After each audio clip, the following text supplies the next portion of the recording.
Welcome to today's show, Legacy Living, Make Your Life Count. I'm your host, Dr. Gloria Burgess, passionate, inspirational speaker, author, poet, and entrepreneur. Welcome to Legacy Living, Make Your Life Count.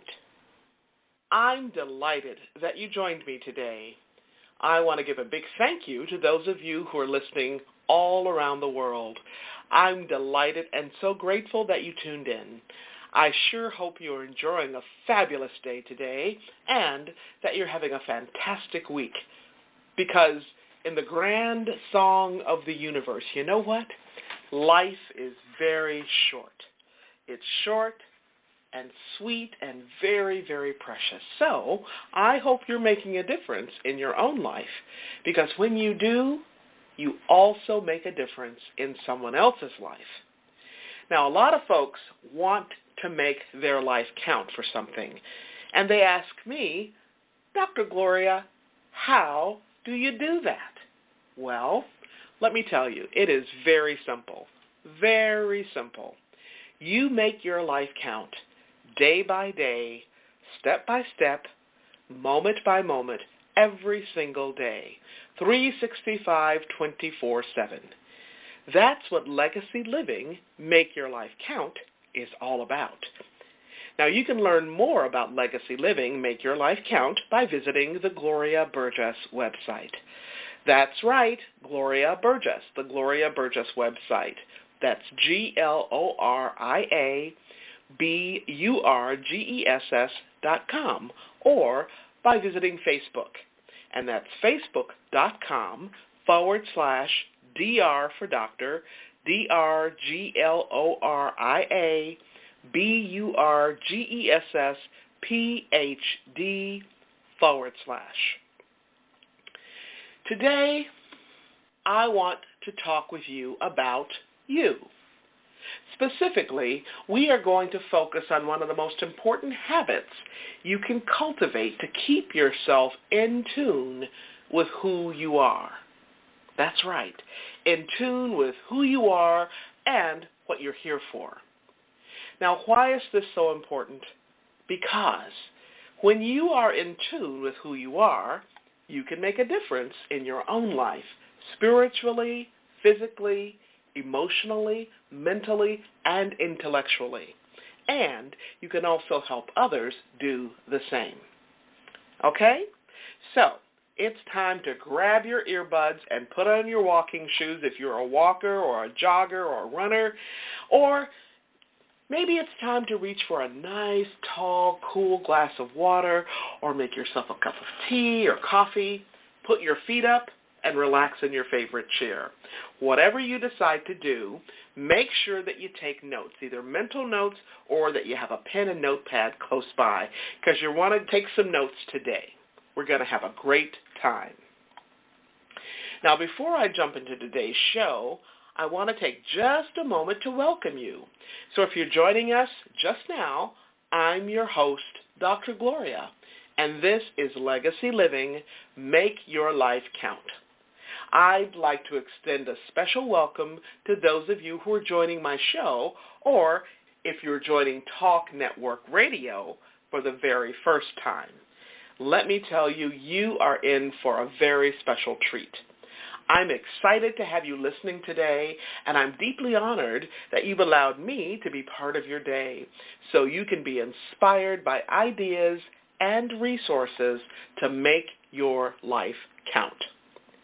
Today's program is all about you. That's right.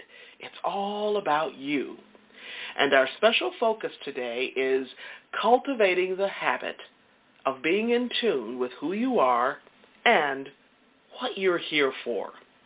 So today, I want to look through the lens and life and language of a leader who has made a big difference in my own life, as well as in the lives of so many others. His name is Howard Thurman. Now, to say that Reverend Dr. Howard Thurman is an author, theologian, teacher, philosopher, poet, mystic, and social activist is to tell you just a very small bit about this incredible spirit, this incredible giant of a human being. Before we had a movement in the U.S. called the Civil Rights Movement, Thurman was an advocate for social change. In particular, he was a champion for a nonviolent approach in the long, hard struggle for social change that continues in this country even now. Congressman John Lewis calls him the patron saint of the Civil Rights Movement. And other key leaders in the movement, including Reverend Dr. Martin Luther King Jr. and Reverend Jesse Jackson, and so many others, speak about Thurman's spirit being foundational in their lives. I became familiar with Thurman's work a number of years ago when a special friend mentioned his work to me. My friend said, "You know, Gloria, given your spiritual roots and given how you think and discern and communicate, my sense is that you'd really resonate with Howard Thurman's work." He offered to send me a few things to read, and thus began my long journey and love affair with Reverend Dr. Howard Thurman. Now, rather than me tell you about this great heart and soul, I'd like to share him with you in his own words. These words are part of a commencement address, an address that Dr. Thurman delivered at Spelman College just a year before he passed away.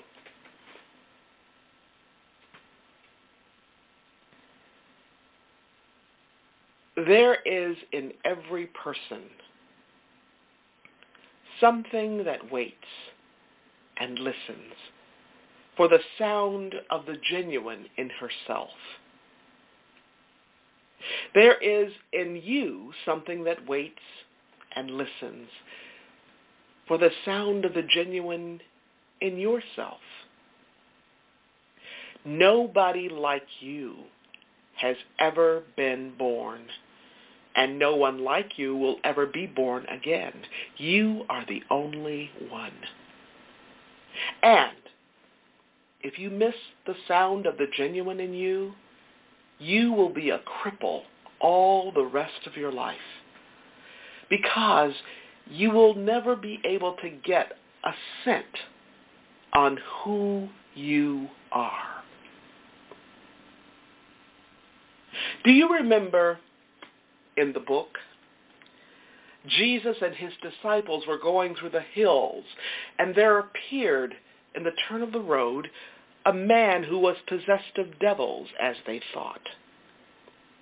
In the full moon, when the great tidal waves of energy swept through his organism, and he became as 10 men, screaming through the hills like an animal in pain, and then he met Jesus on the road. And Jesus asked him one question. "Who are you? What's your name?" And for a moment, his tilted mind righted itself, and he said, "That's it. I don't know. There are legions of me, and they riot in my streets. If I only knew, then I would be whole." So, the burden of what I have to say to you is, what is your name? Who are you? And can you find a way to hear the sound of the genuine in yourself? There are so many noises going on inside of you, so many echoes of all sorts, so many internalizings of the rumbling and the traffic, the confusions, the disorders by which your environment is peopled, that I wonder if you can get still enough, not quiet enough, still enough to hear rumbling up from your unique and essential idiom the sound of the genuine in you. I don't know if you can, but this is your assignment. Now, there is a children's story written for adults called The Blue Cat of Castletown. You may know it. It is built on a New England legend, which says that no cat mother wanted to have a kitten that had all blue hairs and pink ears. Because if she had such a kitten, it would be that kitten's fate to hear the song of the river. And if the kitten heard the song of the river, following that melody, he or she would have to leave home, learn the song of the river, and go in quest of a home where the song of the river was recognized. So, the Kit hero of the story was born all blue hairs and pink ears, except 4 black hairs in his tail. One by one, the black hairs dropped out. This last night, the kitten was asleep. He heard rumbling up under his sleeping consciousness the song of the river. And in a kind of drunken stupor, he got up, shook himself, and wandered down to the river. There, the river taught him the song. "Sing your own song," said the river. "Sing, sing your own song. Out of yesterday song comes. It goes into tomorrow. Sing your own song. With your life, fashion beauty. This too is the song. Riches will pass and power, but beauty remains. Sing your own song. All that is worth doing, do well," the river said. "Sing, sing your own song. Certain and round be the measure, every line graceful and true. Time is the mold, the weaver, carver, time and the workman together. Sing your own song well. Sing well," the river said. "Sing your own song well." So, the kitten learned the song and went in quest of a home. And how would he know when he had found the right home? Well, he would walk in, stretch out, and begin singing the song. And if the person who heard him recognized the song, he knew. He knew that he had found a home. Without going into all the details, one of the first places he went was into a pewter maker's house. He walked in, stretched out in front of the hearth, and began singing the song. As soon as the pewter maker heard the first line of the melody, he froze, and a faraway look came into his eyes. Then he remembered. Long, long ago, the pewter maker knew the song of the river. During the time that he knew the song of the river, every piece of pewter fashioned was an expression of an inner dream he had about the creative possibilities of pewter.